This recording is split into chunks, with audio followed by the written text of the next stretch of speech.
नमस्ते बच्चों। आज मैं हिंदी वर्णिका के अंतिम पाठ जिसका नाम धरती कब तक घूमेगी लेकर उपस्थित हूँ, जिसके कहानीकार सांवर दरिया हैं। सांवर दरिया जी राजस्थानी कहानीकार हैं और इस कहानी का अनुवाद लेखक ने स्वयं किया है। इस कहानी में 3 बेटों की एक माँ की मनोदशा का मार्मिक चित्रण किया गया है। देखते हैं इस कहानी को बच्चों। इस कहानी में सीता नाम की एक प्रमुख पात्रा है जो एक विधवा माँ है और इस विधवा माँ के 3 बेटे हैं, कैलाश, नारायण और बिरजू। साथ ही उसकी बहुएं भी हैं और पोते पोतियों से सीता का घर भरा हुआ है। लेकिन सीता को अपने ही घर में घुटन महसूस होता है। घुटन इसलिए महसूस होता है कि बेटे 3 हैं, लेकिन बेटों के बीच किसी तरह का, माँ और बेटे के बीच किसी तरह का आत्मीय संबंध नहीं है।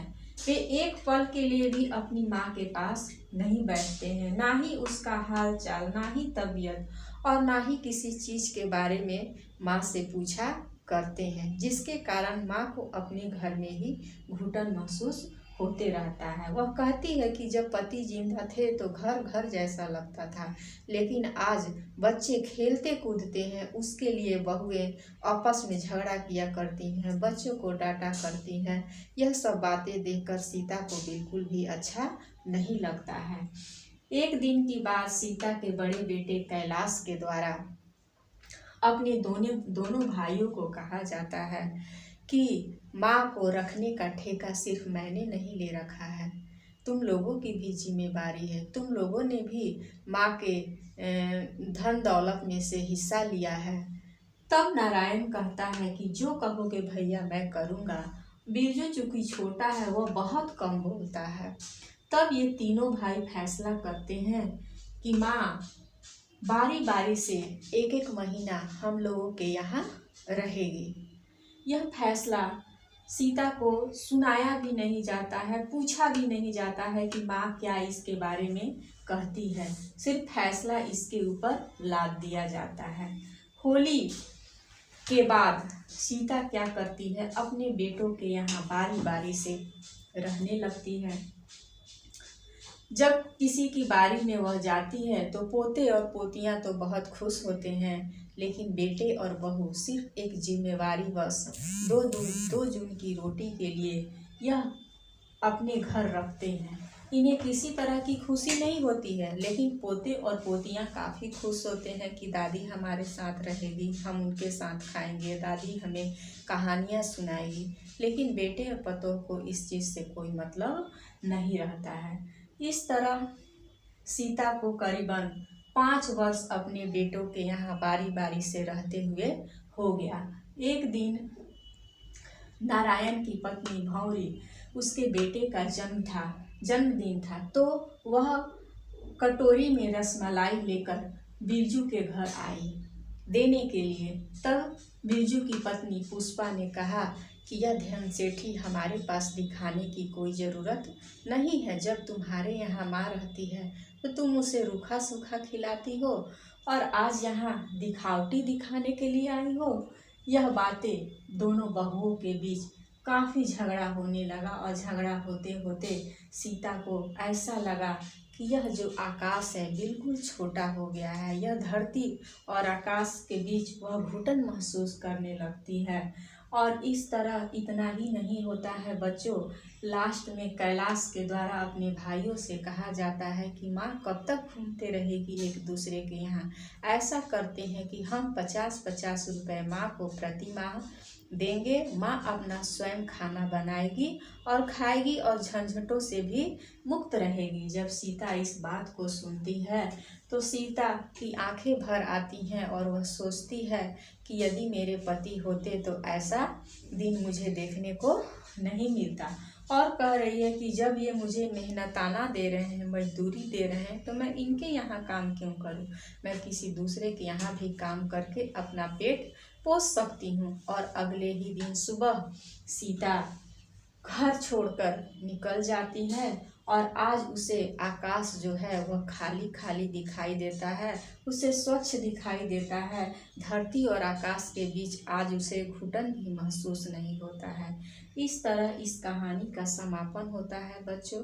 और इस कहानी में हमने देखा कि यह सिर्फ एकमात्र राजस्थानी समाज की कहानी नहीं, ये पूरे समाज की कहानी बन गई है कि माँ के लिए जो बेटे हैं, बेटों के लिए माँ जो है बोझ बन गई है।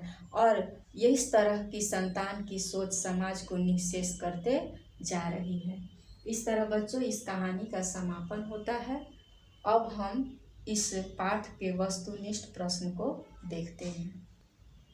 पहला वस्तुनिष्ठ प्रश्न बच्चों, धरती कब तक घूमेगी, इस कहानी के कहानीकार का नाम क्या है? सांवर दैया।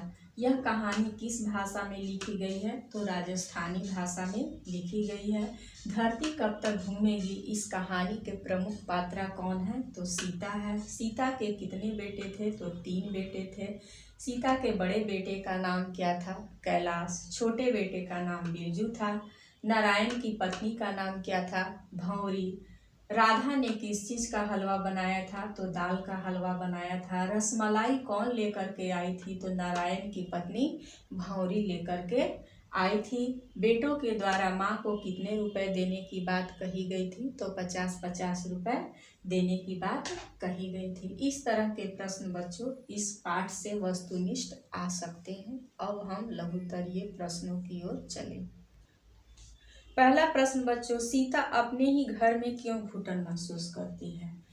सीता के 3 बेटे हैं और बहुएं हैं, पोते पोतियां हैं, लेकिन बेटे और माँ के बीच किसी तरह का आत्मीय संबंध नहीं है। बेटे यह नहीं पूछते हैं कि माँ कैसी हो, तुम्हारी तबीयत कैसी है, तुम्हें क्या चाहिए, जिसके कारण सीता को अपने ही घर में घुटन महसूस होती है।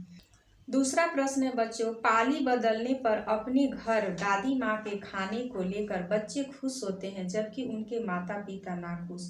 बच्चे की खुशी और माता की नाखुशी के कारणों पर विचार करिए। बच्चे स्वतंत्र विचार के होते हैं और बच्चे अपने दादा दादी नाना नानी से बहुत प्यार करते हैं। इसलिए जब दादी उनके घर आती है तो बच्चों को खुशी मिलती है, लेकिन माता पिता नाखुश इसलिए हो जाते हैं कि माँ का जो खर्च है वह उनको वहन करना पड़ेगा। इसलिए पिता और माता नाखुश हो जाते हैं और बच्चे खुश हो जाते हैं। तीसरा प्रश्न है बच्चों, सीता क्या सोचकर घर से निकल पड़ती है? प्रति माह 50-50 रुपए देने की बात सुनकर सीता घर से निकल पड़ती है और वह कहती है कि जब मजदूरी ही करनी है तो मैं अपने घर क्यों करूं, दूसरे घर काम कर कर के मैं अपना पेट भर सकती हूं, इसलिए वह घर से निकल पड़ी। चौथा प्रश्न, कहानी के शीर्षक की सार्थकता स्पष्ट करिए।